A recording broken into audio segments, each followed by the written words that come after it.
Amado Padre Celestial, te damos gracias, te alabamos, te bendecimos. Gracias, Señor, por este tiempo en el que nos podemos reunir, Señor, como tu iglesia, tu cuerpo, Señor, para alabarte, para exaltarte. Gracias, Señor, porque tú pones los recursos para que podamos tener esta reunión, Señor. Tú pones en nosotros el querer como el hacer, y ahora queremos pedirte, Señor, que venga tu presencia y se manifieste trayendo revelación, sabiduría y entendimiento, Señor, a través de mis labios, Padre. Habla a través de mí, Padre. Te pedimos, Señor, que abras también nuestros corazones. El templo. Ok, chicos, el tema que vamos a ver el día de hoy es el templo. Es un tema que me interesa que veamos y que estudiemos porque hay ciertos paradigmas que tenemos que renovar a la luz de las Escrituras. Obviamente, como se habrán dado cuenta, estamos estrenando lugar. Sí. Después del bloqueo que tuvimos para el proyecto de construcción, ¿se acuerdan que íbamos a construir allá arriba?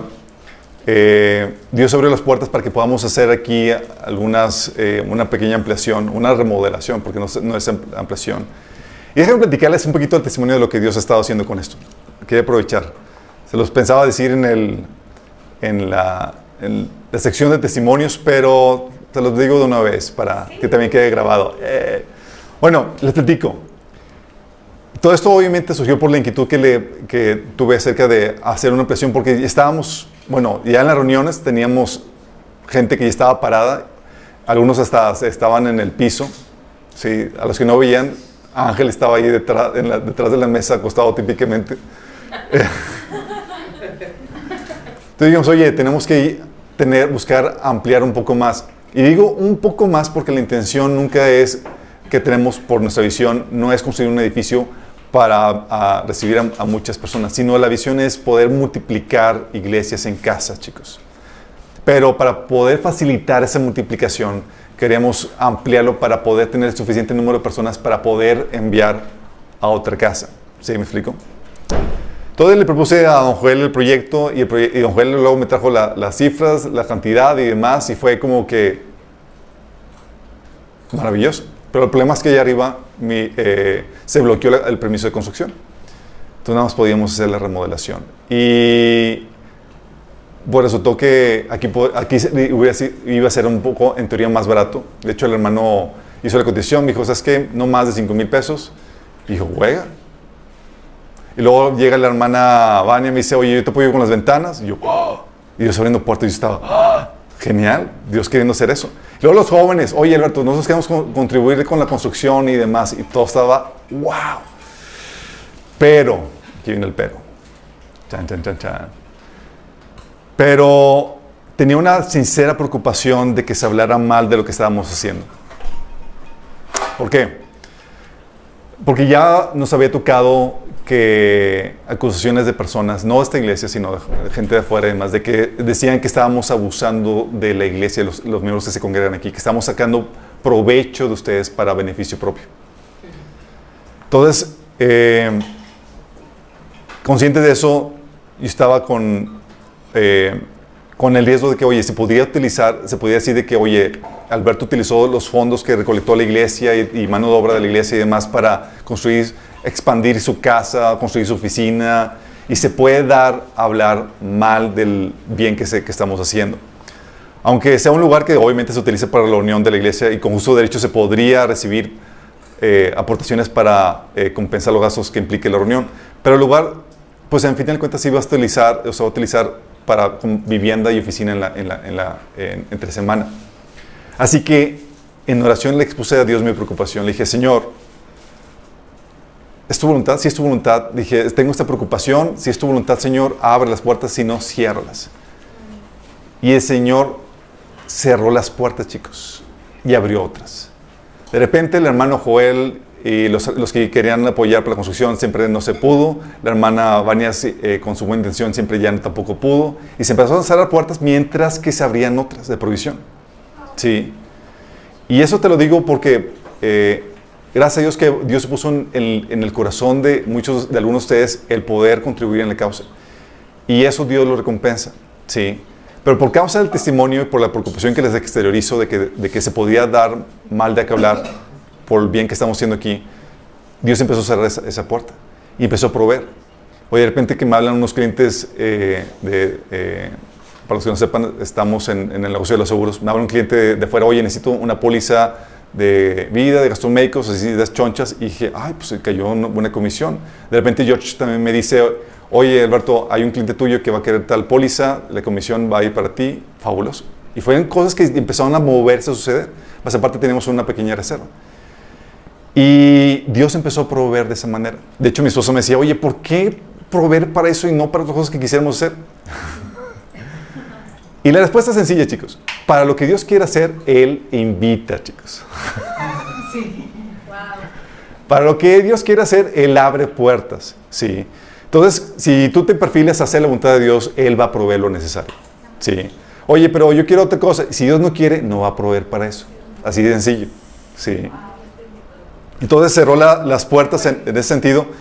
Y el proyecto, hoy obviamente teníamos las donaciones aquí. Gracias a Dios no se colectaron muchas por lo mismo, por la misma preocupación que tenía. De hecho, le preguntó a Suri cuántas se colectaron. En las donaciones para el proyecto de construcción se colectaron $2,000. Gracias a Dios hubo aportaciones de trabajo y demás que, por ejemplo, don Joel, Daniel, Gaspar, que estuvo apoyando con hoy las mesas que ven plegables aquí. Es parte de lo que hizo Daniel. Luis, que estuvo ahí ayudando con la pintada. Chucho, que estuvo ayudando con el proteger los vidrios, porque saben que son aquí de trato duro y no queremos que haya vidrios rotos y demás.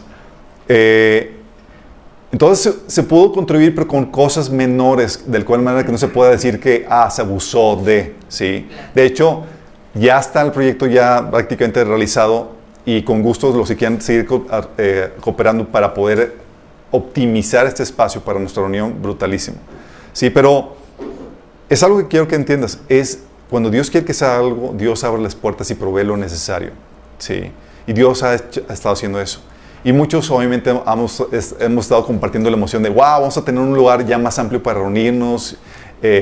A otros diciendo, ya vamos a tener iglesia y demás. Y es aquí donde quiero que, tomando el tema del edificio, quiero que toquemos el tema del templo, la idea original, chicos. Porque la idea original del templo, chicos, la idea original de lo que Dios quería hacer, era, Dios quería y quiere morar en el hombre y con el hombre. En Génesis capítulo 3, versículo 8, dice que cuando el día comenzó a refrescar, el hombre y la mujer oyeron que Dios, el Señor, andaba recorriendo el jardín. Básicamente, esta era la escena antes de la caída, o durante la caída. Porque acaban recién de pecar ahí Adán y Eva. Pero tienes un escenario donde Dios tenía un trato directo con Adán y Eva, con el ser humano. Tenía un trato directo con ellos y Dios se paseaba ahí con ellos y Dios convivía con el ser humano, imagínate eso.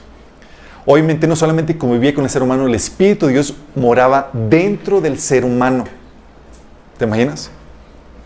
Sin embargo, con la caída, la presencia manifiesta de Dios se retiró del ser humano y murió. De hecho, por eso es lo que significa morir, separarte de tu fuente de vida.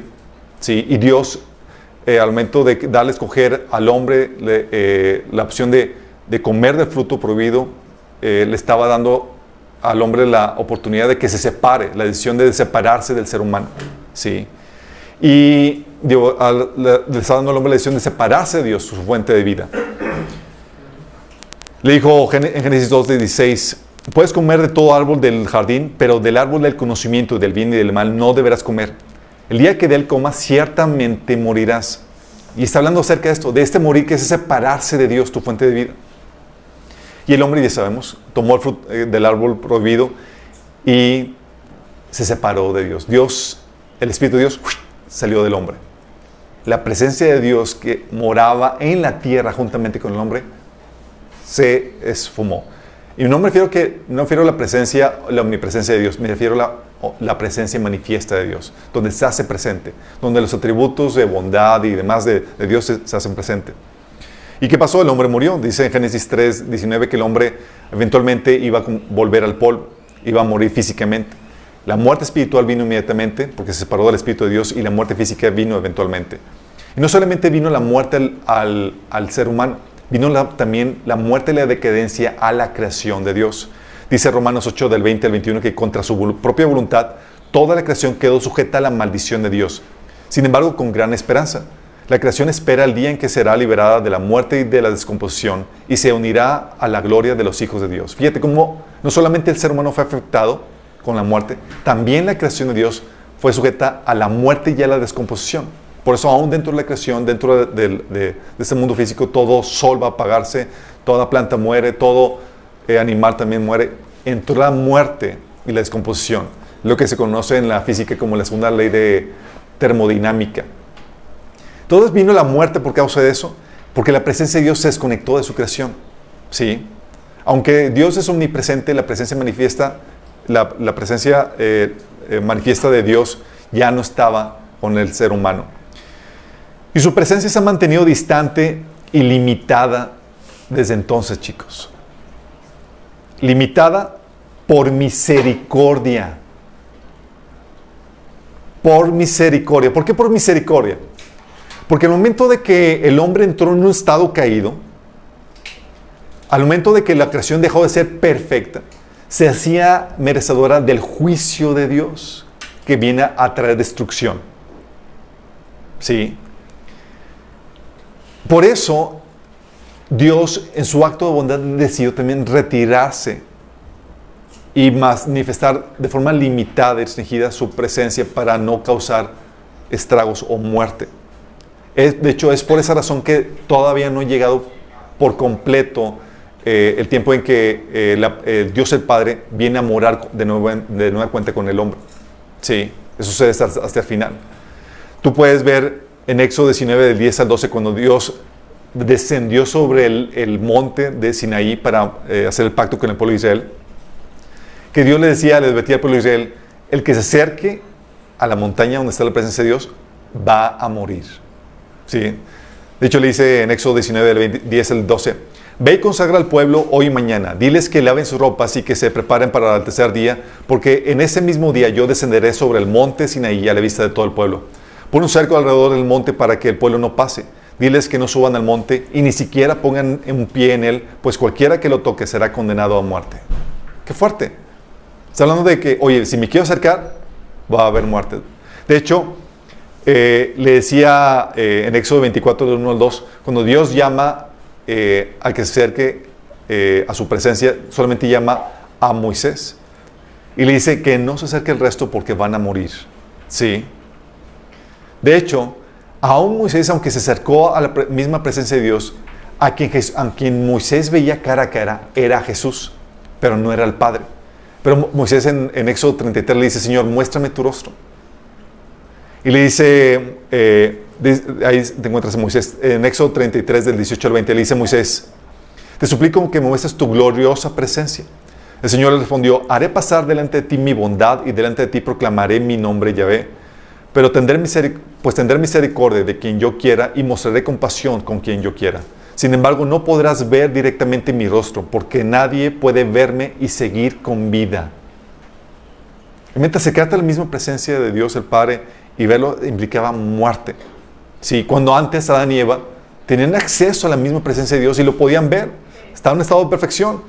De hecho, por eso también Jeremías 30 al 21 dice: de entre ellos surgirá un líder, uno de ellos será su gobernante, lo acercaré hacia mí y él estará a mi lado, pues ¿quién arriesgaría su vida por acercarse a mí? Porque era algo terrible, chicos. Acercarse a Dios y estar en mal, estar en desobediencia o estar en un estado impuro delante de Dios, te acercabas a Dios, fuego, chicos. Era temible la presencia, es temible la presencia de Dios. De hecho, ¿se acuerdan en el episodio cuando Nadab y Abiú, los hijos de Aarón, ofrecieron un fuego extraño delante de Dios? Ellos estaban en el templo, fueron consagrados para ministrar en el templo de Dios, donde Dios hace su morada. Y tomaron cada uno su incenciario y pusieron en ellos fuego e incienso. Ofrecieron ante el Señor un fuego que no tenían por qué ofrecer, pues Él no se los había mandado. Entonces salió de la presencia del Señor un fuego que los consumió y murieron ante Él. Moisés le dijo a Aarón: de esto hablaba el Señor cuando dijo: entre los que se acerquen a mí manifestaré mi santidad. Órale, te acercas a mí, va a que se mantuviera la santidad que requería la presencia de Dios, para que la presencia no fuera algo peligroso para el ser humano. ¿Sí? Por ejemplo, el templo solamente podían acercarse los consagrados. ¿A qué me refiero con eso? A los sacerdotes y a los levitas. Dice en Números 18, del 22 al 23, de ahora en adelante ningún israelita, con excepción de los sacerdotes o los levitas, podrán acercarse al tabernáculo. Si alguien se acerca, será declarado culpable y morirá. Únicamente los levitas podrán servir en el tabernáculo y serán los responsables de toda ofensa cometida contra el tabernáculo. Es decir, ellos son responsables de mantener la santidad dentro del tabernáculo, dentro del templo. ¿Sí? Pues, Primera Crónicas 15:2 dice, solo los levitas pueden transportar el arca de Dios, pues el Señor los eligió a ellos para este oficio, para que les sirvan por siempre. ¿Se acuerdan el episodio cuando David quiso transportar el arca simbolizaba la misma presencia de Dios, estaba en el lugar santísimo. Y David se le hizo fácil, pues aquí lo cargamos en una carreta con bueyes y demás, y cualquiera puede tenerlo, con toda la irreverencia y rompiendo todas las reglas que Dios estableció para el manejo del arca que representa la presencia de Dios. Oye, se tambalea el arca, está por caerse, y la persona que lo agarró el arca para detener el arca, fulminado, cayó muerto. Así te mira la presencia de Dios. O sea, te atreviste a manejar la presencia de Dios de forma incorrecta, no de acuerdo a las reglas que estableció, de forma impura. Fuego, ¿sí? Y tenía ciertos rituales de purificación necesarios para acercarse a ese lugar, porque ese templo tenía el atrio, tenía el lugar santo y tenía el lugar santísimo. ¿Sí? Era como que el lugar santísimo, la presencia concentrada de Dios ahí. Lugar santo, no tanto, y el atrio era un poquito más relax ahí, pero era donde se concentraba la presencia de Dios. Y había un ritual, por ejemplo, de ordenación para los sacerdotes para que pudieran ser asignados como sacerdotes para poder entrar al lugar santísimo y ministrar dentro del templo. Levíticos 8, del 33 al 34, habla acerca de eso. Habla de cómo, por ejemplo, tenían que hacer ciertos sacrificios y mantenerse dentro del templo durante 7 días. También tenían que tener cierta vestimenta adecuada para ministrar. No podían llegar vestidos de cualquier cosa. Tenían que, en su vestimenta, mostrar la santidad de Dios. Eso te habla de Éxodo 28, 43.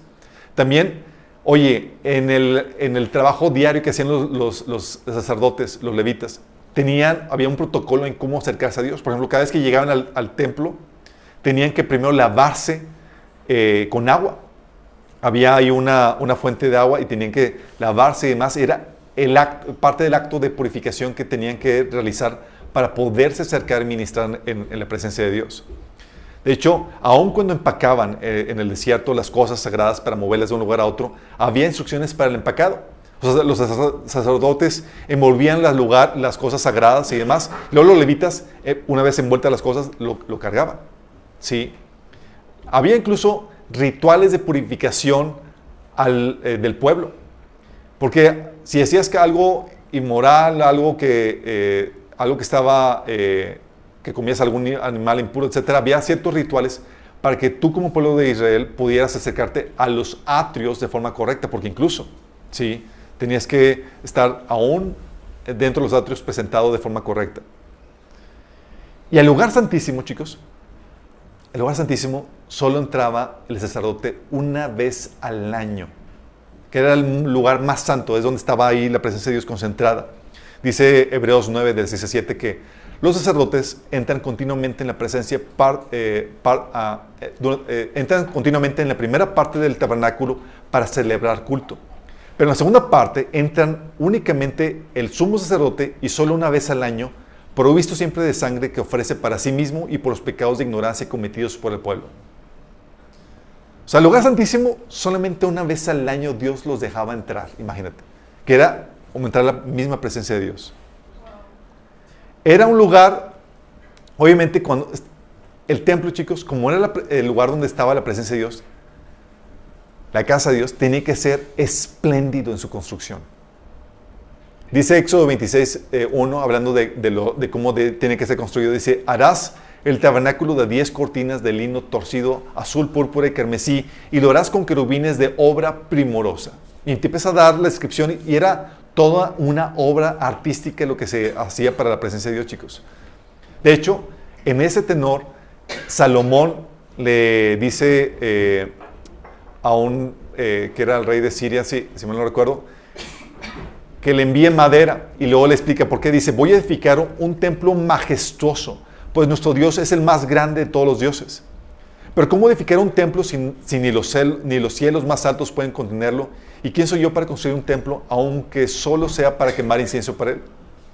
Pero él te habla de que va a construir un templo y que tiene que ser majestuoso, pues Dios es el Dios de dioses. Y el segundo templo, chicos, fue esplendoroso, chicos. Tú lees las descripciones y demás y dices, fue tan impresionante. Y cuando se inauguró, no sé si recuerdan, hicieron un montón de sacrificios.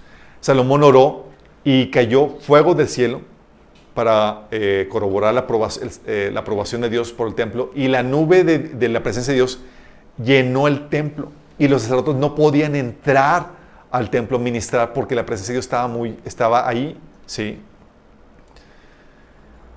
Bueno, este aspecto del templo, chicos, también este concepto del templo, donde es el lugar donde mora Dios, también lo tenía el mundo pagano, chicos.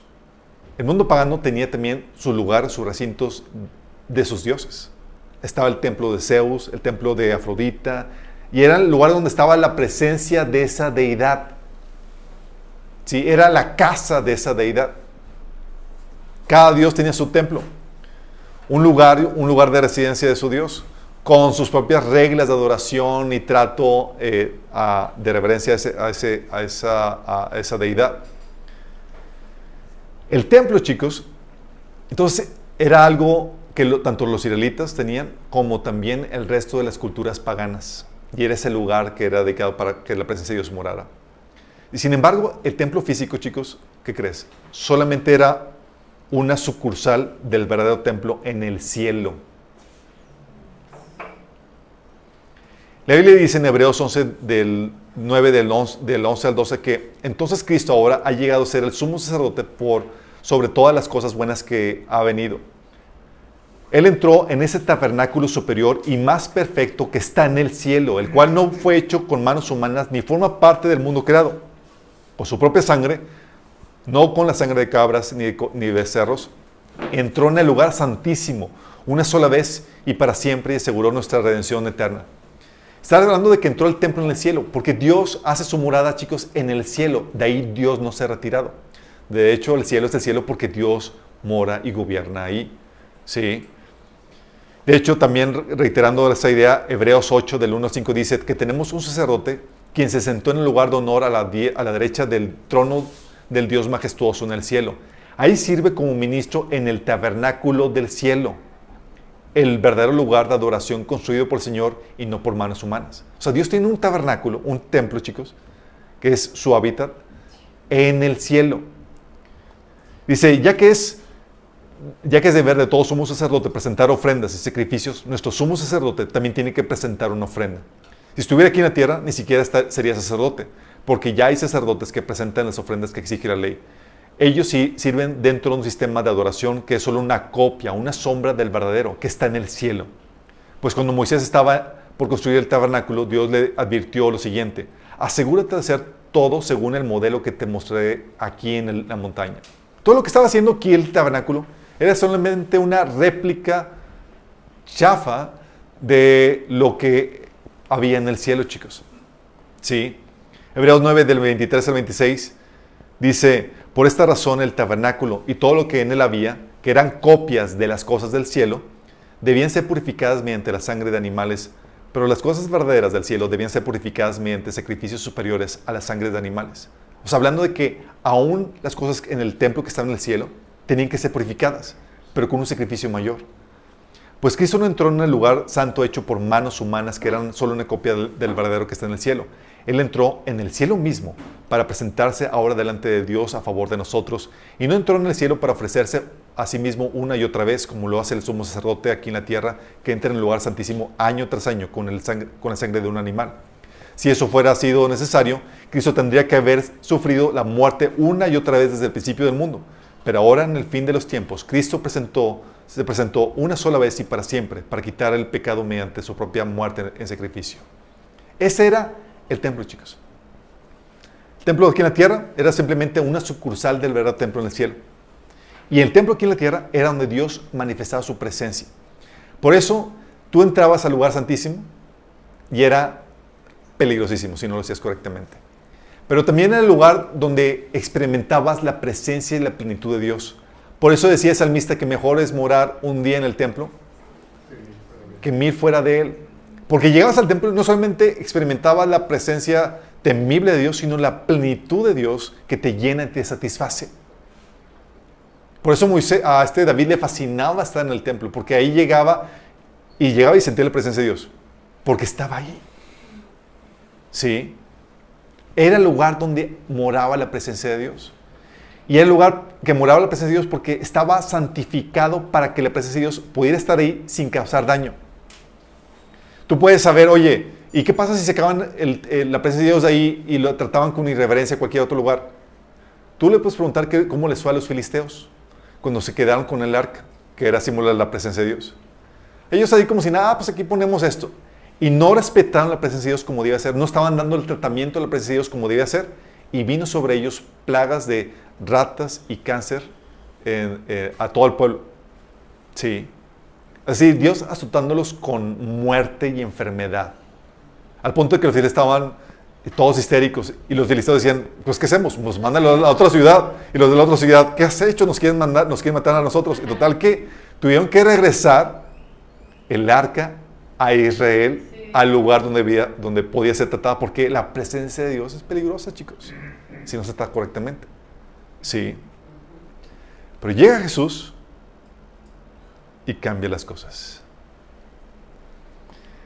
Con Jesús, chicos, se restaura la idea original del cuerpo humano como templo o morada de Dios. Te había dicho que Dios moraba dentro de Adán y Eva. Sí. Cuando el hombre pecó, el Espíritu de Dios salió del ser humano. Con Jesús se restaura el concepto del cuerpo humano como el templo de Dios.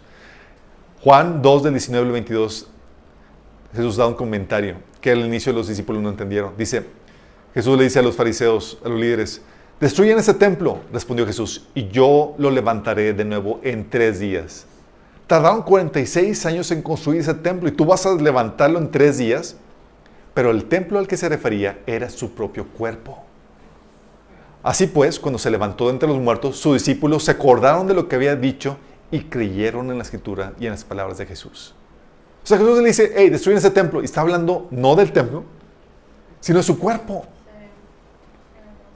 Era un concepto, chicos, que se había perdido. El ser humano como el templo de Dios. De hecho, es lo que significa Mesías o ungido, chicos. Aquel en quien mora. Agradó habitar en Cristo con toda su plenitud. O sea, Dios habitaba en Cristo en toda su plenitud. Y la Biblia dice que ese era el secreto de Jesús para poder derramar amor a nuestras vidas. Dice Juan 1, del 16 al 17, que de su plenitud todos hemos recibido gracia sobre gracia. Pues la ley fue dada por medio de Moisés, mientras que la gracia y la verdad nos han llegado por medio de Jesucristo. Entonces aquí está hablando de que, oye, de su plenitud todos hemos experimentado gracia sobre gracia. La gracia, cuando tú lees la palabra gracia en la Biblia, está hablando de su amor. ¿Y por qué recibimos amor y amor de parte de Jesús? Porque estaba la plenitud de Dios mismo en él. Él estaba lleno de la presencia de Dios. Él era un templo del Espíritu Santo. ¿Sí? Entonces Él se presentó y restauró la idea original del cuerpo humano como templo, morada del Espíritu Santo. Y lo que hizo Él fue presentarse como ofrenda para purificar los pecados, chicos. Se presenta como ofrenda, dice Hebreos 10, del 12 al 14, pero Cristo, habiendo ofrecido una vez para siempre un solo sacrificio por los pecados, se ha sentado a la diestra de Dios. De ahí en adelante, esperando hasta que sus enemigos sean puestos por estrado de sus pies, porque con una sola ofrenda hizo perfectos para siempre a los santificados. Con una sola ofrenda, con su sacrificio, nos hizo perfectos delante de Dios. Es decir, tú y yo merecíamos la muerte, merecíamos la ira de Dios. Esa ira de Dios cayó sobre Cristo. De tal manera que cuando nos presentamos delante de Dios, Dios ya no tiene más ira que derramar sobre nosotros, porque fue derramada en Cristo. ¿Sí? Dice Romanos 3, del 23 al 25, pues todos hemos pecado, nadie puede alcanzar la meta gloriosa establecida por Dios. Sin embargo, en su gracia, Dios gratuitamente nos hace justos a sus ojos por medio de Cristo Jesús, quien nos liberó del castigo de nuestros pecados. Pues Dios ofreció a Jesús como el sacrificio por el pecado. Las personas son declaradas justas a los ojos de Dios cuando creen que Jesús sacrificó su vida al derramar su sangre para el perdón de nuestros pecados. Cuando tú aceptas eso, cuando tú crees que tú aceptas esa ofrenda que Dios hizo para el perdón de nuestros pecados, la ira de Dios es satisfecha. Es satisfecha y ya no hay más ira que derramarse en ti. Entonces, ¿qué pasa con eso? Eso hace que la presencia de Dios ya no sea peligrosa para ti. ¿Me explico? Es decir, ahora puedes experimentar la presencia de Dios sin que te parta un rayo. Eso hace que se restaure la presencia de Dios en nosotros, chicos. Eso es lo que dice Romanos 5 del 1 al 2. Escucha. Dice, por lo tanto, ya que fuimos hechos justos a los ojos de Dios por medio de la fe, tenemos paz con Dios gracias a lo que Jesucristo nuestro Señor hizo por nosotros. Fíjate lo que está diciendo. Gracias a lo que Jesús hizo por nosotros, ya hay paz. Dios ya no nos considera sus enemigos. ¿Sí? Dice, debido a nuestra fe, Cristo nos hizo entrar en este lugar de privilegio inmerecido en el cual ahora permanecemos y esperamos con confianza y alegría participar de la gloria de Dios. También nos alegramos al enfrentar pruebas y dificultades porque sabemos que nos ayudan a desarrollar resistencia.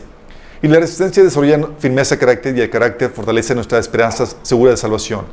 Y esa esperanza no acabará en desilusión, pues sabemos con cuánta ternura nos ama Dios, porque nos ha dado al Espíritu Santo para llenar nuestro corazón con su amor. Fíjate lo que se está diciendo.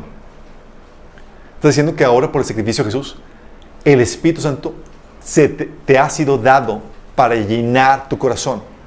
Es decir, has vuelto tú a ser el templo que una vez fue el ser humano. Ahora puedes experimentar esa llenura de Dios que llena tu corazón. Esa llenura que David experimentaba solamente cuando estaba en el templo, cuando iba al templo, que decía que mejor es un día en tu presencia que mil fuera. Ahora esa presencia ya está a domicilio, ahí donde estás tú. Sí. Dice, ahora bien, casi nadie ofrecería, dice, cuando éramos totalmente incapaces de salvarnos, Cristo vino en el momento preciso y murió por nosotros pecadores. Ahora bien, casi nadie se ofrecería a morir por una persona honrada. Dice, casi nadie se ofrecería a morir por una persona honrada, aunque tal vez alguien pudiera estar dispuesto a dar su vida por una persona extraordinariamente buena. Pero Dios muestra el gran amor que tiene al dar su vida a Cristo, al enviar a Cristo a morir por nosotros cuando todavía éramos pecadores. Entonces, ya que hemos sido hechos justos a los ojos de Dios por la sangre de Cristo, con toda seguridad, Él nos salvará de la condenación de Dios.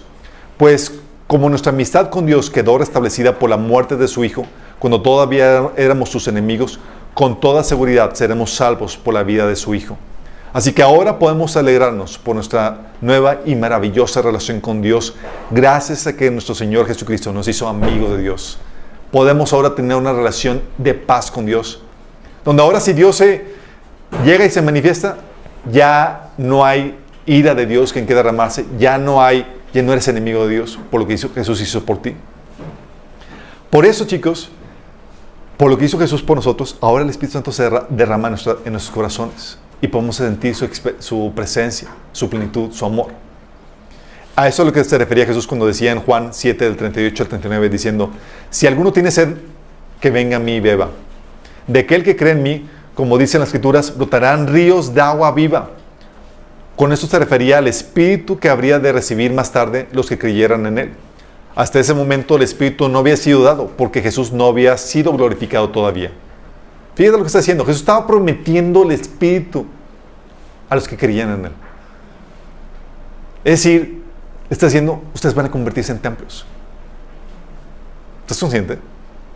De hecho, ¿sabes qué fue lo que hizo inmediatamente después de que Jesús resucitó?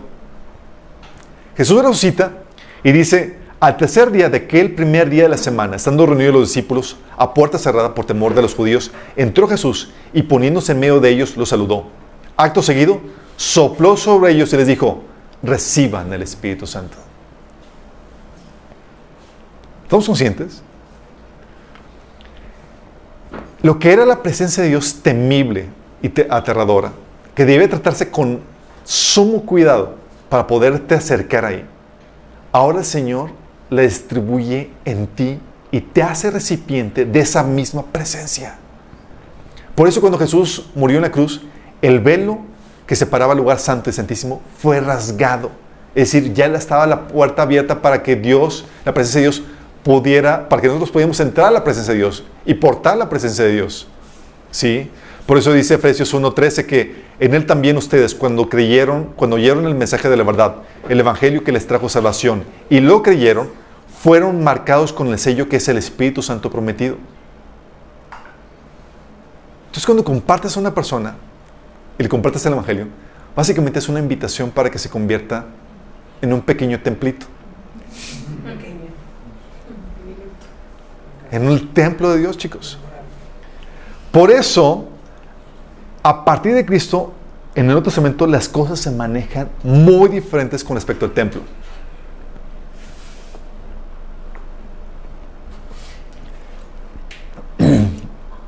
Perdón. Ahora, chicos, ahora el cuerpo de cada creyente es el templo del Espíritu Santo. El cuerpo de cada creyente. Imagínate, dice 1 Corintios 6:19. ¿No se dan cuenta de que su cuerpo es el templo del Espíritu Santo, quien vive en ustedes y les fue dado por Dios? Ustedes no se pertenecen a sí mismos. Ahora tu cuerpo es el templo del Espíritu Santo. Es decir, estás poseído por Dios. La única posesión. Tú ya me descubrieron. Rayos. Ahora tu cuerpo, en tu cuerpo moran dos espíritus, chicos. Hasta 50. En algunos más, pero eso se tiene que arreglar. Debería haber nada más dos. Mora tu espíritu humano y el Espíritu Santo. Sí. En algunos todavía moran algunos otros espíritus que no deberían. Sí. Pero ahora el cuerpo de cada creyente se convierte en el templo del Espíritu. Y no solamente el cuerpo, como congregación, chicos, como reunión. La iglesia, dice en Efesios 1:23, y la iglesia es el cuerpo de Cristo, Él la completa y la llena, y también es quien da plenitud a todas las cosas en todas partes con su presencia. O sea, la iglesia es el cuerpo a quien el Señor llena con su presencia. Dice en 1 Corintios 3, del 16 al 17, ¿no se dan cuenta de que todos ustedes juntos son el templo de Dios y que el Espíritu de Dios vive en ustedes? O sea, no solamente de forma individual, como congregación venimos a formar el templo de Cristo. Sí. Dice, Dios destruirá a cualquiera que destruya el templo, pues el templo de Dios es santo y ustedes son ese templo. Fíjate, no estás hablando de un edificio, dice, ustedes son ese templo. Somos nosotros los que llevamos ahora la temible presencia de Dios. ¿Estás consciente? La presencia que antes aniquilaba gente y no te podías acercar, ahora está en ti y está en nosotros. Somos el templo de Dios. Todos los creyentes forman el cuerpo de Cristo en el que mora el Espíritu. Así como el cuerpo, este cuerpo, chicos, en este cuerpo mora tu espíritu, así en el cuerpo de Cristo, que somos todos los creyentes, mora el Espíritu de Cristo, que es el Espíritu Santo. Dice 1 Corintios 12, del 12 al 13, el cuerpo humano tiene muchas partes, pero las muchas partes forman un cuerpo entero. Lo mismo sucede con el cuerpo de Cristo. Entre nosotros hay algunos que son judíos y otros que son gentiles, algunos son esclavos y otros son libres. Pero todos fuimos bautizados en un solo cuerpo por un mismo espíritu y todos compartimos el mismo espíritu. Cuando habla de que fuiste bautizados a un solo cuerpo, está hablando de que fuiste sumergido, integrado a un cuerpo y que ahora participas del mismo espíritu, es decir, ahora tienes el Espíritu de Cristo en ti. Este cuerpo de Cristo, chicos, que somos nosotros, es el templo de Dios. Primero de Pedro 2, del 4 al 5 dice: ahora ustedes se acercan a Cristo, quien es la piedra viva principal del templo de Dios. Cristo, la piedra viva principal de Dios. La gente lo rechazó, pero Dios lo eligió para darle honra. Y ustedes son las piedras vivas con las cuales Dios edifica su templo espiritual. ¿Estás consciente? O sea, tú eres no bien piedra, eres una piedra viva con la cual Dios construye. También. Algunos son. Con los cuales Dios construye su templo, chicos. Sí. Somos esa piedra viva. Dice, ustedes son esas piedras vivas con las cuales Dios edifica su templo espiritual. Además son sacerdotes santos, por lo cual, por la mediación de Jesucristo, ustedes ofrecen sacrificios espirituales que agradan a Dios. ¿Sí te das cuenta? Entonces, la congregación, el grupo de creyentes, a lo largo y ancho de la tierra, son el cuerpo de Cristo, el templo de Dios. Y ese templo, chicos, si te das cuenta, no es un edificio. Somos nosotros, las personas. Por eso, cuando Jesús te promete, que si vences, te promete que vas a ser columna en el templo. Esto es lo que dice Apocalipsis 13:12. Dice, el que venciere, yo lo haré columna en el templo de mi Dios. Y nunca más saldrá de ahí. Yo cuando leía esto decía, qué aburrido. O sea, ¿cómo me convertirme así como que en columna así? Y yo me imaginaba y no estaba pues no me agrada, Señor. O sea, no me incentiva. No me incentiva, Señor.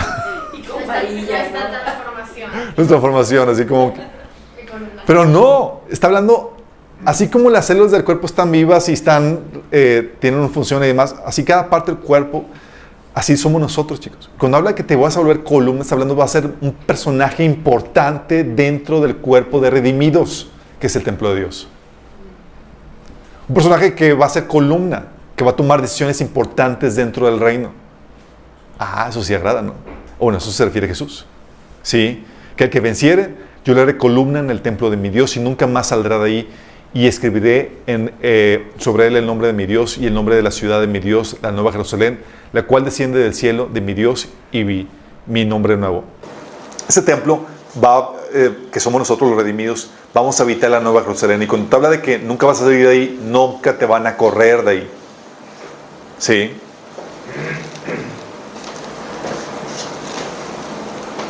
Este es el cuerpo de Cristo, es el nuevo templo, chicos. Por eso, ¿sabes qué sucede, chicos? En la nueva tierra no hay templo. No hay un edificio. Dice Apocalipsis 21-22. No vi ningún templo en la ciudad. ¿Cómo que no hay templo en la ciudad? Pues ¿a dónde van a ir a lavar y demás? Dice, porque el Señor Dios Todopoderoso y el Cordero son su templo. En el versículo 23 dice, oía una potente voz que provenía del trono y decía, aquí, entre los seres humanos, está la morada de Dios. Él acampará en medio de ellos y ellos serán su pueblo. Dios mismo estará con ellos y será su Dios. O sea, ¿por qué no hay templo? Porque va a ser de nosotros su lugar de habitación, chicos. ¿Estás consciente de eso? Esa era la idea original, donde Dios moraba en el hombre y con el hombre. Sí, lo llenaba y convivía con él. Por eso se paseaba Dios ahí en el jardín y esperaba platicar con Adán y Eva, aunque nunca dejó de llenarlos con su presencia. Sí. Obviamente, dicen algunos, oye, pero en el milenio sí va a haber un templo. De hecho, en Ezequiel 40 habla de un templo físico que va a haber, chicos. ¿Por qué? Porque las naciones todavía serán mortales durante ese tiempo. Solamente la iglesia y los que resucitaron van a ser inmortales. Y como van a ser mortales, van a tener la capacidad de conversión o de rechazo de Dios.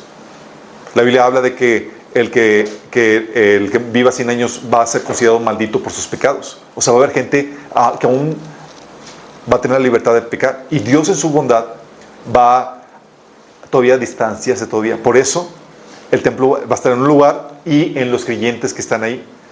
Pero de forma permanente y abierta, sin un lugar donde pueda Dios habitar a sus anchas, es hasta la nueva tierra.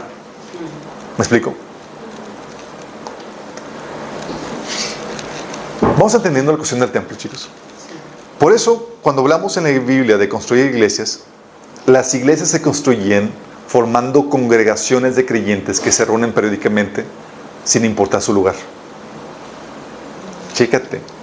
Construir iglesias, chicos, no es construir edificios, sino formar congregaciones de creyentes que se reúnen periódicamente para darle culto a Dios.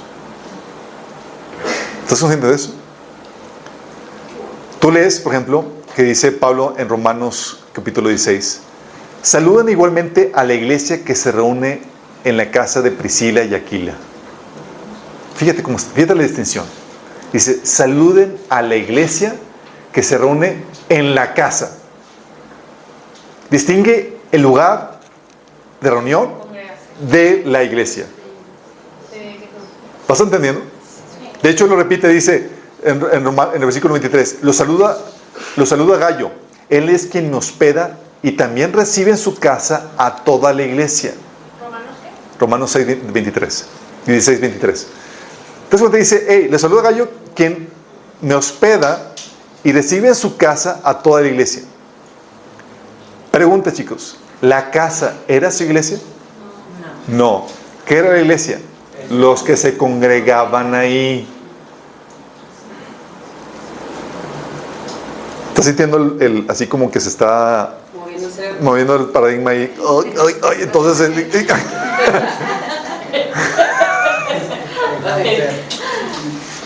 saliendo humo. Porque la iglesia no es el edificio. Por eso en nuestro versículo se distingue la iglesia del lugar. ¿Vamos captando, chicos? Es bien importante que distingas eso. La iglesia no es el edificio. Pero estamos entrenados para pensar que la iglesia es un lugar. Y aquí tienes a la iglesia usando la casa de Priscila y Aquila para congregarse. Si estuvieras usando Brave, este video. Ay, pato. ¿Ves a la iglesia usando la casa de Gayo para congregarse? ¿Por qué, chicos? Las iglesias se ubican donde sea que se reúnen los creyentes.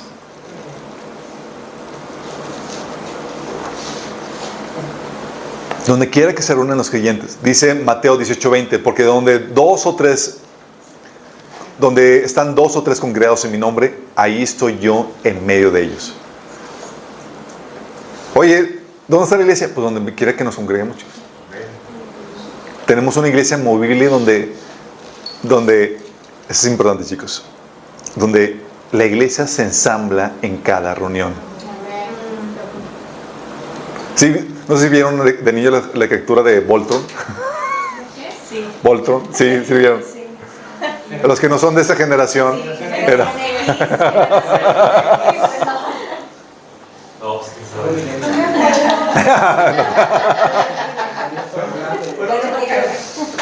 Épocas de gloria. Los que vieron la caricatura de Voltron les da una idea mental de cómo es eso, chicos. Porque eran diferentes carros o maquinaria que se ensamblaban y eran dirigidos por unos eran el pie, otros eran la pierna, otros eran el brazo, otros la cabeza y demás. Y cuando se juntaban, se ensamblaban y formaban un cuerpo. No, Power Rangers. Voltron, ahí lo googlean. Bueno, lo mismo pasa aquí, chicos. Cuando nos reunimos como iglesia, nos ensamblamos. Y damos cabida a la presencia de Dios entre nosotros. ¿Vamos entendiendo? Entonces es como que voy a la iglesia, voy a ser la iglesia. Sí. Nosotros somos parte de eso. Voy a ensamblarme para construir la iglesia, el templo donde mora la presencia de Dios. Yo soy una de las piedras vivas en la casa de Dios, en el templo de Dios. Sí.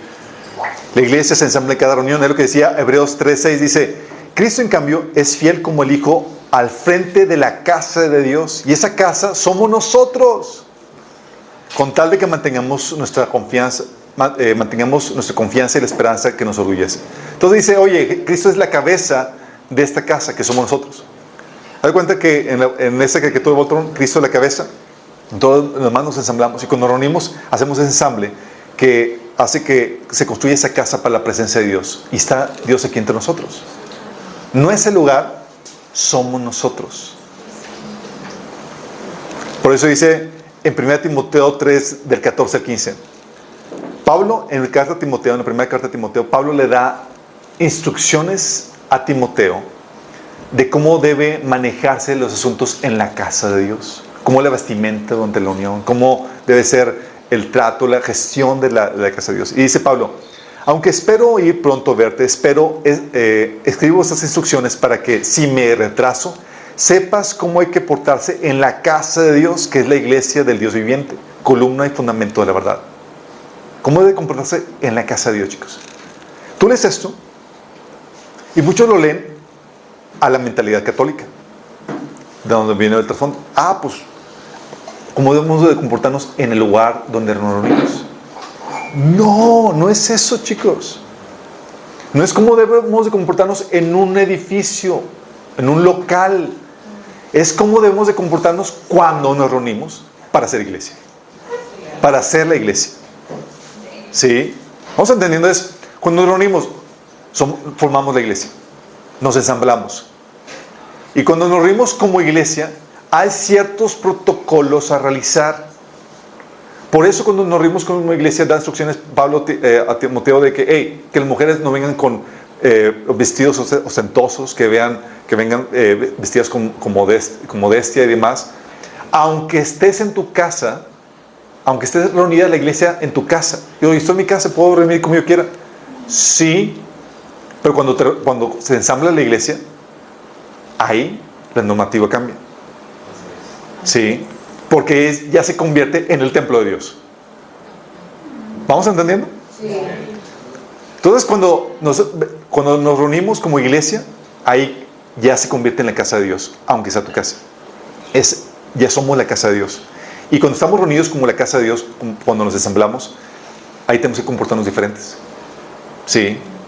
Oye, yo en mi casa puedo andar en bermudas, descalzo, desgreñado y demás, hasta en calzoncillos.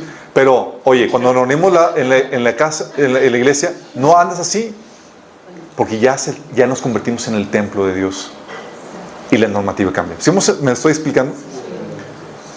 Por eso, chicos, no se trata de reverenciar un lugar, sino de respetar la congregación, nuestra reunión, que ya se constituye en la casa de Dios, en la presencia de Dios.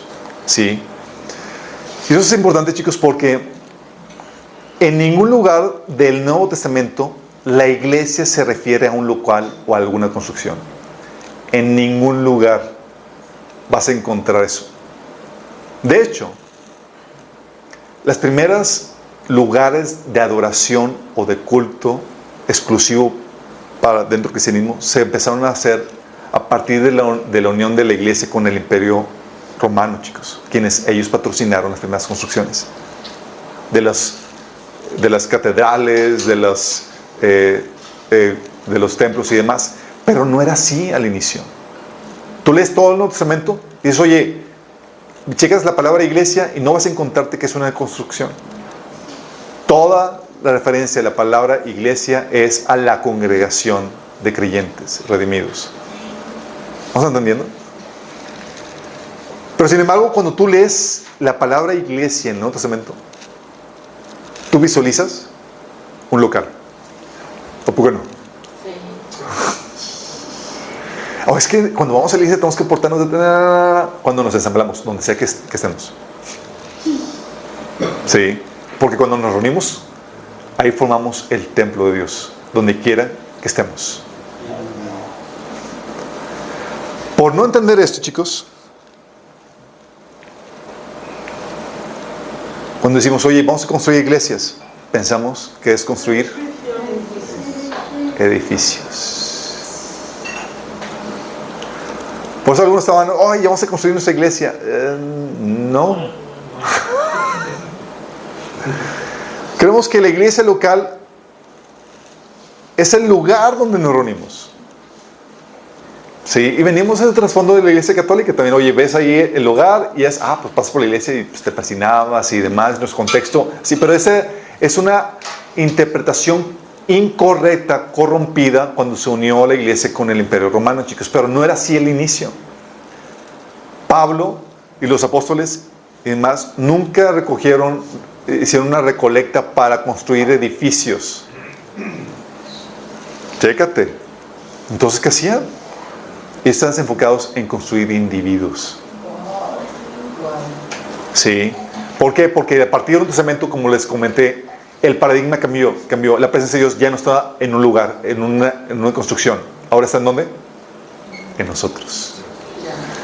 Construir la iglesia ahora se trata de un asunto de añadir piedras vivas y edificar y pulir esas piedras vivas. Porque hay algunas muy amorfas, chicos. Y hay que no quieren cuadrar bien ahí en el templo. Y hay que pulirlas. Sí, y el Señor está trabajando en eso, en construir su templo. Creemos que construir iglesias es hacer edificios. Cuando Dios ya no habita edificios, sino personas. Y pagó un precio altísimo para restaurar la idea original. Y nosotros aferrándonos a la iglesia, a la idea antigua. O sea, Dios diciendo, ¿qué parte del precio que pagué no entiendes? Para que ahora entiendas que mi presencia está en ti y entre ustedes. Que ahora ustedes son el templo. Y nos alegramos a veces de que, ya vamos a tener iglesia. Bajo esa perspectiva, ¿tenías razón de alegrarte, chicos? No, porque siempre la has tenido. Cada vez que te reúnes, se ensambla la iglesia. Ya tienes iglesia. Somos nosotros cuando nos reunimos. Donde quiera que nos reunamos. Por eso, este conocimiento estaba tan arraigado que los que se reunían en casas, se reunían en lugares a veces escondidas en el campo, en el bosque, hasta en catacumbas, chicos. Y sabes que las catacumbas no eran lugares de reunión, eran lugares donde enterraban muertos, en el subterráneo, chicos. Pero ellos sabían que ir a la iglesia no era ir a un lugar. Ir a la iglesia era congregarse con el grupo de creyentes para ensamblarse y hacer que la presencia de Dios venga a ese lugar. Sí. Recuerdo un comentario cuando un hermano, un pastor estaba en la predicación y había comentado que ya tenemos, estaban abriendo un local en Guadalupe y dice, ya tenemos iglesia en Guadalupe.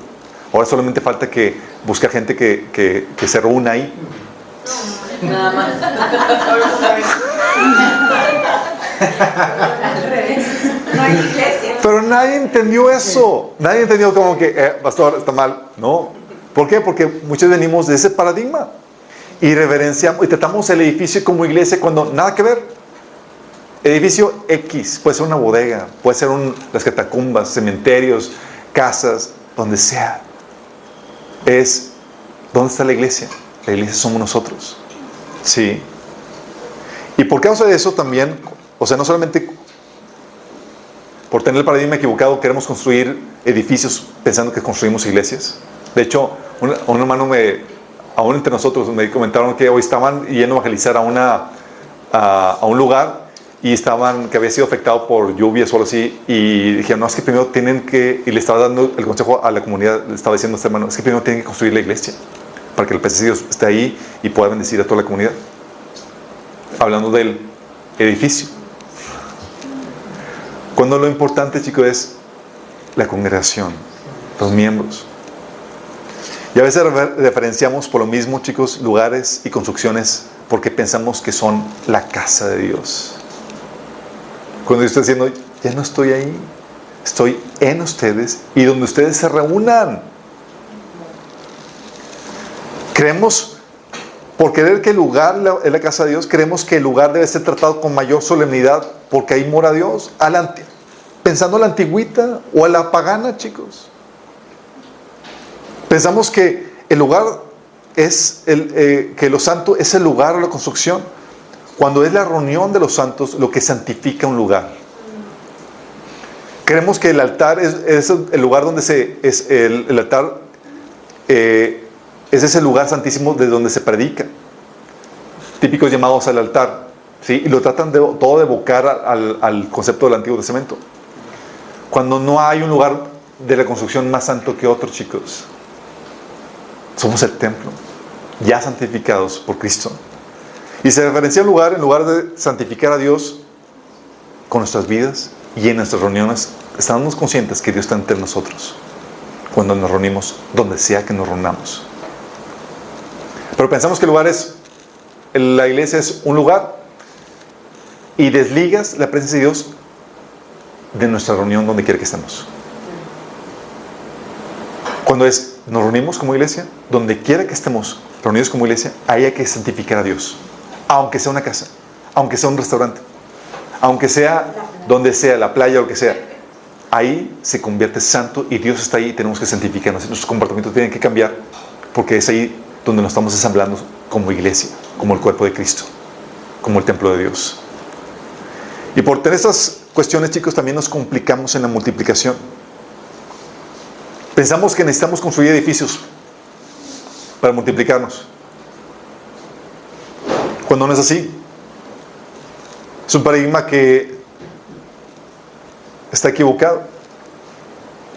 Queremos multiplicarnos, queremos construir iglesias en otros lugares. La forma de hacerlo es construyendo congregaciones, chicos. Reuniones de creyentes que se reúnan periódicamente bajo un lugar, liderazgo calificado para rendirle culto a Cristo. ¿Sí? De hecho, la intención de bajarnos aquí, chicos, a no seguir allá arriba, es poder propiciar que venga más gente para propiciar la multiplicación. Queremos multiplicar iglesias. Y para eso no requerimos construcción, porque podemos reunirnos donde sea. Basta con que alguien ponga el espacio. ¿Sí? Y es aquí donde tienes que ver lo que no se ve, chicos.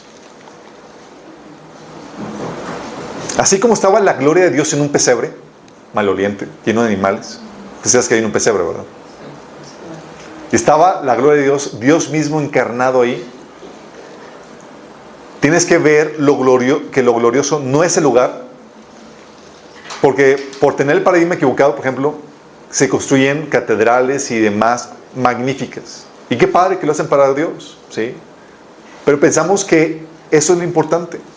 Aún los mormones construyen sus lugares con todo lo mejor de lo mejor, cuando para Dios eso no es lo importante. ¿Sí? Lo glorioso no es el lugar, lo glorioso son las personas que ocupan ese lugar, chicos. Y quiero que entiendas esto. La reunión de creyentes es un milagro.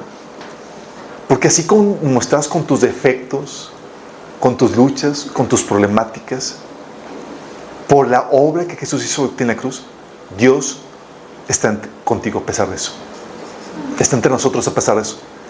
Yo a veces estoy alabando al Señor y el Señor me trae a cuenta mis pecados y demás, o los pecados de algunos de ustedes,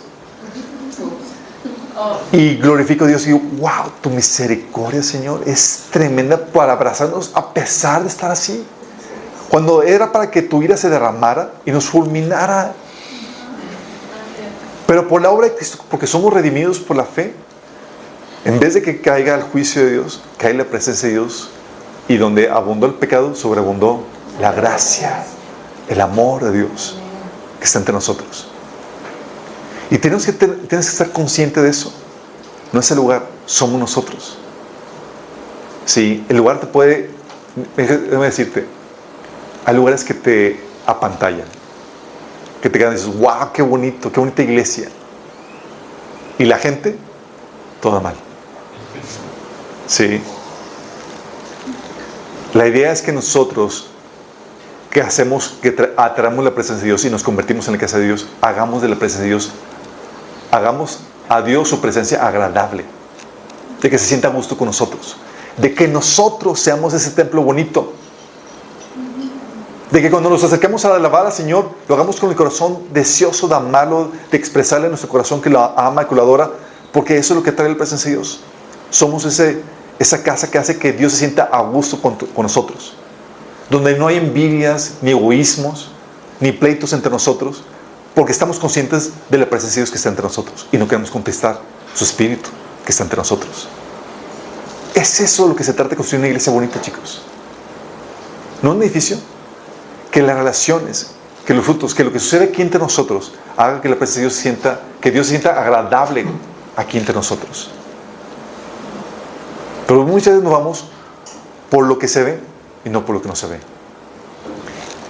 Y es ahí donde tú, como piedra viva de la casa de Dios, puedes contribuir a construir ese hermoso templo para Dios al dejarte pulir por el Espíritu Santo, para que Dios se sienta agradable contigo y entre nosotros. Sí. Lo grueso del asunto, chicos.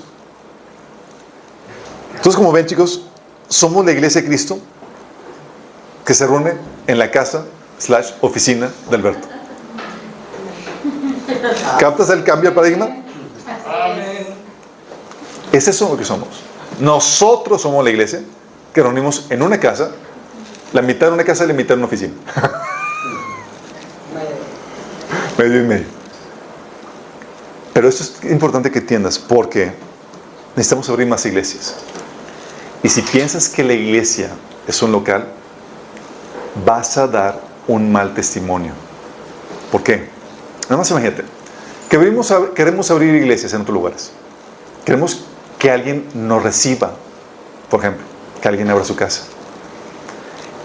Y se abre. Alguien dice, pues yo me apunto. O alguien se apunta. Y llega a la iglesia, tiene su reunión, alaba al Señor, todo bien bonito, y se sale de la iglesia y deja todo sucio, roto, alusado y demás. ¿Qué testimonio daríamos como iglesia?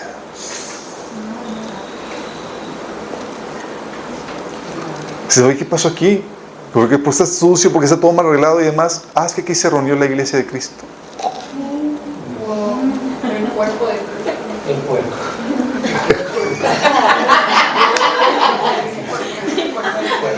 ¿Te imaginas? Pero cuando entiendes, yo soy la presencia de Dios y entre nosotros está la presencia de Dios, tenemos que ser la presencia de Dios y tenemos que dar testimonio de que Cristo está en nosotros y morando con nosotros, chicos. Y esto genera un peso de responsabilidad tremendo. Porque ya no puedo comportarme como si fuera mi casa. Ya no soy casa. Ya no es mi casa. Aunque sea la casa de mi hermano, mi tía, al momento de ensamblarme como iglesia, me convierto en el templo de Dios, representante de Cristo. Y donde quiera que vaya, tengo que dar testimonio. Aún si me reúno en el parque. Imagínate que se reúnen en el parque y dejan ahí basura de donde estaban, cosas rotas y demás. Dices, ¿qué pasó aquí? Es que ahí se reúne la iglesia. ¿Te imaginas? Estar consciente que tú y yo, donde quiera que vayamos, donde formamos la reunión para rendir el culto a Dios, es la iglesia, ya te genera un peso de responsabilidad, donde tenemos que dar testimonio. ¿Estoy contribuyendo en exaltar a Dios ahí donde estoy? ¿O estoy trayéndole vergüenza?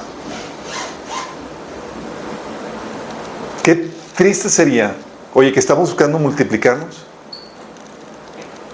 y nos cierran la puerta en un lugar porque fueron malos anfitriones. Malos invitados. Malos invitados. ¿Se imaginan? Si no, ya no los vuelvo a recibir, chicos. Dices, pues X. Pues, porque desligas la iglesia de ti. Cuando nos reunimos, nos convertimos en esa iglesia. Sí. Ahora nosotros somos los que llamamos esa representación. Esto es muy fuerte, muy delicado, chicos. Porque cuando nos ensamblamos como iglesia, como cuerpo de Cristo, como la casa de Dios, acarreamos más responsabilidades. Y tenemos que dar un testimonio más fuerte. Y claro, y más cuando nos reunimos en lugares que no son nuestros. Aquí, porque es mi casa y demás, con toda confianza, hemos podido hacer y deshacer aquí con todo eso. Oye, que a veces cosas rayadas o rotas, se llama X, ¿sí? Pero cuando vas a otro lugar, imagínate que se abre la casa de una persona donde no toda su familia son cristianos.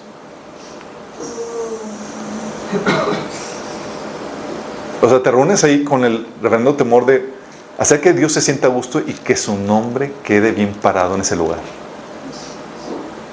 Porque ya sabes que la iglesia no es el lugar. La iglesia eres tú. Y eso no se consigue de la noche a la mañana, chicos. Y es aquí donde es el trabajo de los pastores, llevarlos a que se comporten correctamente en la casa de Dios. Es decir, implica un proceso de crianza donde tenemos que enseñarles a que estén comedidos, a que limpien el lugar y demás, para que no pasemos vergüenza como familia de Dios a donde quiera que vayamos. ¿Sí te ha pasado que a veces ves a niños malcriados que van se van a un lugar, de otra casa o demás y se portan mal? Bueno, a veces Dios está así de que no se multiplique la iglesia porque me van a dejar por niños malcriados aquí tengo en la casa. Y no es la idea. La idea es que podamos ser niños que glorifiquen a nuestro Padre Celestial donde quiera que vayamos. ¿Vamos entendiendo con esto, chicos? Tú eres la iglesia. La próxima, con esta mirada de multiplicarnos, la reunión de varones, vamos a estar platicando acerca de, vamos a ver una serie que va a incentivarlos a que los varones se posicionen como columnas en la casa de Dios o se perfilen para pastores en alguna otra congregación, para formar otra congregación. Sí. Aprovechando la reunión de varones, sabemos que hay mujeres aquí bien emprendedoras y demás, sí, pero queremos empujar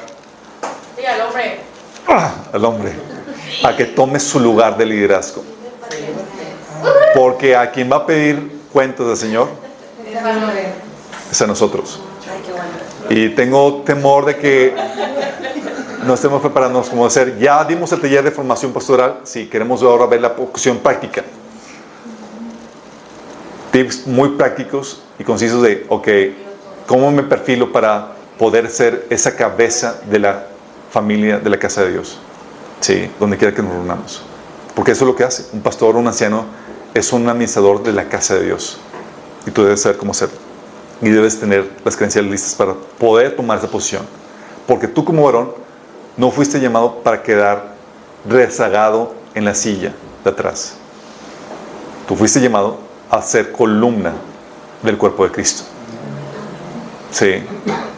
Y la idea es que si no vas a abrir tu propia congregación, que si seas columna en la congregación donde estás. Que ayudes a soportar el peso de responsabilidad que implica esa congregación. Que puedas corregir a los menores. Oye, pues soy parte de los patriarcas que ayudan a la crianza espiritual. Y esa es la idea. Entonces vamos a estar dirigiéndonos a eso, chicos. Vamos haciendo eso. Pero yo quería cambiarte la identidad, chicos. ¿Pensabas que la iglesia era un edificio? No. Eres tú. Sí. De donde quiera que te reúnas como iglesia, sea en un parque, en una casa, en un cementerio, debes dar testimonio de que Dios está entre ustedes y debes de exaltar a Dios ahí. Si van a juntarse van a tener una reunión en la casa de X o Y persona, que puedan dejar las cosas mejor de como estaban. Porque ustedes llevan la presencia de Dios ahí. No pueden tratar su reunión a la ligereza. No pueden. La temible presencia de Dios está en ustedes. Y se paga un precio altísimo. No pueden ser niños malcriados en ese sentido. Tienen que comportarse como adultos y a nivel que Dios espera de ustedes. Yo termino con una invitación a los que dices, oye, pues yo todavía no tengo la presencia de Dios. Mira, Dios quiere habitar en ti. Quiere darte la vida eterna. Quiere darte el perdón de pecados, limpiarte de toda maldad. El Señor quiere convertirte en parte de su templo. Quiere convertirte a ti en un templo pequeño. Y que formes parte del cuerpo de Cristo. Si quieres hacer eso, si quieres formar parte de este grupo que es la iglesia, hay una forma de hacerlo. arrepintiéndote de tus pecados y creyendo que Jesús es Dios encarnado que murió por ti en la cruz y que resucitó. Arrepentirse de los pecados significa estar dispuesto a rendir tu voluntad a la voluntad de Cristo, tal como lo expresa la Biblia. Si estás dispuesto a arrepentirte y a creer que Jesús es Dios, que murió por ti en la cruz y que resucitó, dice la Biblia que tú puedes invocar el nombre de Jesús y ser salvo. Invocarle significa pedirle salvación. La oración no te va a salvar si no hay un arrepentimiento y una fe genuina. Pero la oración puede ser ese conducto de expresión de ese arrepentimiento y esa fe. Si tú quieres recibir este perdón de pecados, si tú quieres que el Espíritu Santo venga a ayudar a ti, darte perdón, vida eterna y a convertirte en una nueva criatura, quiero que cierres los ojos y le digas: Señor Jesús, el día de hoy vengo delante de ti arrepentido de mis pecados. Pido que me perdones, que me salves. Yo creo, Jesús, que tú eres Dios, que vino en forma de hombre, que murió por mí en la cruz y que resucitó para darme perdón y vida eterna. Yo te acepto, Jesús, como mi Señor, como mi Salvador. Sálvame, Señor. Limpia mis pecados. Hazme una nueva criatura. Hazme tu templo, Señor. Te lo pido, Jesús, en tu nombre. Amén. Si hiciste esto genuinamente, tiene que ver señales de este arrepentimiento y esta fe. Tienes que empezar a leer la Biblia. Tienes que empezar también a congregarte y discipularte. Si no sabes cómo, te pido que te pongas en contacto con nosotros. Y a todos los demás, chicos, ¿cómo hemos estado en nuestras reuniones? Cuando nos ensamblamos como iglesia es algo solemne, es algo muy delicado. En la iglesia de Corintios, en el capítulo 11 de la carta de Corintios, la primera carta de Corintios, Dios derramaba su ira durante las reuniones porque se comportaban de forma indigna al momento de reunirnos como iglesia, al momento de reunirse como iglesia. Y tal vez tú has estado, tal vez tú no has estado consciente de la solemnidad que hay cuando nos reunimos, de que debes de portarte de forma apropiada en la reunión, de que debes dar testimonio de que eres tú parte del templo. Tal vez tengamos que ponernos a cuentas delante del Señor. Vamos a orar. Amado Padre Celestial, te pedimos que nos perdones, Señor, porque muchas veces en nuestras reuniones no hemos estado conscientes de tu presencia que está en nosotros y entre nosotros cuando nos reunimos, Señor. Porque hemos pensado, Señor, que la iglesia es un lugar y no la congregación de creyentes, Señor. Y nosotros somos parte de esa congregación. Perdónanos, Señor, por ofenderte, al comportarnos de forma inapropiada, Señor, en la reunión, Señor. Padre, que donde quiera que vayamos y nos reunamos como iglesia, podamos ser un vivo testimonio de que somos hijos tuyos, Señor. Que podamos exaltar tu nombre donde quiera que vayamos, Señor. Y que podamos, Señor, dar testimonio de que los que se reúnen ahí, Señor, son ejemplo a seguir, Señor. No tiene nada malo de que acusarse, Señor, porque nos comportamos como es digno de ti, Padre. Ayúdanos, Señor. Queremos volvernos conscientes de tu presencia en nuestras vidas, Señor, y entre nosotros. Queremos vivir de forma reverente, Señor, no solamente en nuestro día a día, sino particularmente cuando nos reunimos como iglesia. Te pedimos que nos ayudes, Señor, en eso, en el nombre de Jesús. Amén.